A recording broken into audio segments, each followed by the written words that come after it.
Yeah, it feels a bit Arsenal to be thinking about top four, if I'll be honest, and it feels like you can sound like an entitled knobhead, but I'm happy to do that. It feels like this huge step down after titles and, you know, Champions League and all the rest of it. And I hope the players don't feel like that, because you know, they get top four, it means next season is much better, because we don't want Europa League, and we don't want that weird conference thing.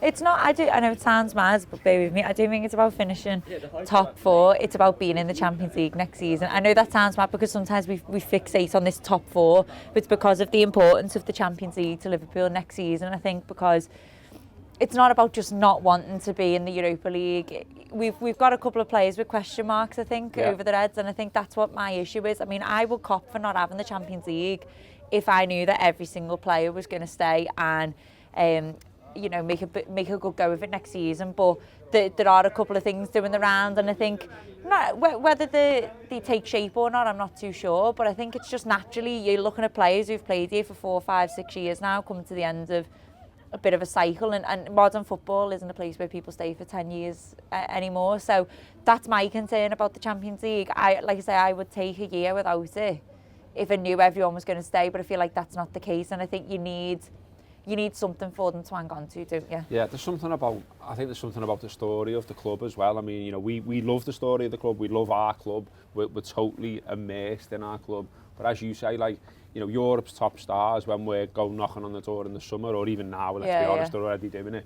You know, them and their agents and their families and whatever, when they're looking down and making decisions, they might start to say, if we're being honest, well, maybe that is the end of that cycle, and maybe now, you know, Liverpool have done their thing, you know, and now it's going the other way, and do I want to join that? So you've got to like control that story as well. Yeah, you've got to, and I think like there's what Liverpool have got in their favour is history, and I hate to be like a bore, but I think we've seen it with a couple of Man United signings as well, like the likes of Bruno Fernandes and Pogba. Like, they come because of the size of the club and the promise that at some point we will be back in Europe, and I think that's what Liverpool's got behind it if they can't get there. But I think they understand the importance of it, and like you say, it's part of our nature, and like a lot of rival fans be like, oh, you can't be so entitled to be in Europe. It's not about being entitled, it's just, it means something so special to us as fans, and that's okay if you don't understand that as another fan. It's not to do with that we should be there because we feel entitled, it's just because we have such a special connection with it. And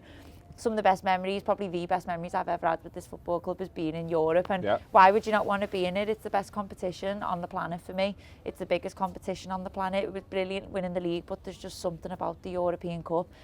And also, hopefully, if we get fans back in the ground next season, I'm going to find it really hard to watch like other people have European nights and not us, because it's something like you dream of, like the first time back on the ground for the league, first time back on the ground for a derby, but the first time back on the ground for a big European night.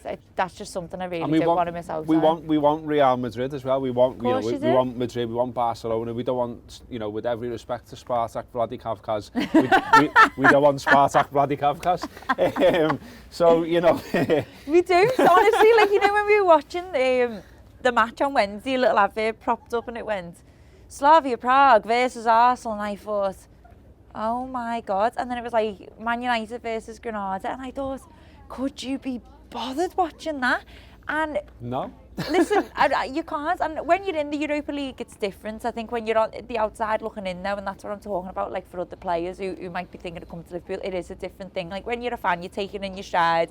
We have a good time on the aways, and it's still a great cup to win, don't get me wrong. But when you've been at the height of it, when you've been at 2 Champions League finals and you've won the league in the last couple, literally the very, very recent history, feels weird that all of a sudden you just got to drop off the face of the earth and you're not part of any of it. I can't get my head around it. This is why then we need to win this weekend. Yeah. Like, we've got 7 games left. Every single one of them we're going to do a preview and say we've got to win this. Yeah. But this weekend I think feels particularly a weekend where we need to do it, because you've got Chelsea and Leicester playing FA Cup football. It just feels like we can sort of, you know, put a bit of pressure on by winning. We're not going away. And look, you know, the other night was really disappointing, but I actually think, you know, we played all right. The intensity was there. We created chances. Okay, we didn't put them away. We've got to put them away against Leeds. But I just think we can still argue there's a mini run of decent form, particularly away from home.